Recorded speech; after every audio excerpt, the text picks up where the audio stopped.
Welcome to Contacts. Here I'm going to show you how to submit supporting documentation to SARS. If you need to do so, especially once you've booked an appointment, then you will need to submit supporting documentation. So in the previous lesson we showed how to book an appointment with SARS. Here we show how to upload supporting documentation, and just bear in mind that if you've booked an appointment with SARS, you need to make sure that you submit the supporting documentation before your appointment time. So the earlier you do it, the better, because usually if you skip the appointment time or you forget to do it by the time the appointment time arrives, then usually, depending on who's handling your case, they may cancel the appointment and ask you to book a new appointment. So just make sure you do it in time. Alright, so you go to the SARS website, sars.gov.za, and then you scroll down, and what you'll see here is online services, and you select that one.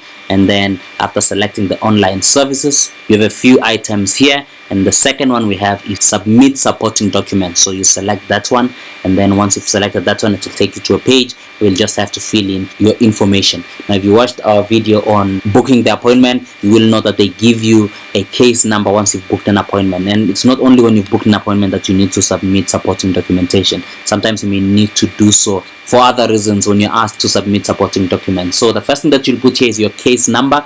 If you did book the appointment, you will have been given the case number. You'll find it in your email or SMS. So you'll just put that here, and remember to put the correct case number so that your documents can go to the right place. And the second thing that you do here is you put your title, and then you put your initials, your name. So this is pretty straightforward. The surname, email address, and remember to always put the correct details, because if you don't, it may not go through, and your mobile number. Now if you book the appointment for yourself, then you'll have to put your personal income tax number here. But if you booked the appointment for a company, for instance, then you'll have to put the company's tax number here, and then under ID type you will select company registration number and you'll put it up here. But if it was for you as an individual, you leave the first one as income tax and you put your income tax number. Otherwise, if it was for payee or VAT or transfer duty, then you will select that accordingly, and then you will select South African ID number if you're using an ID number, or passport, or whatever the case may be, and you put the details here. So let me put the tax number, ID number, put it down here.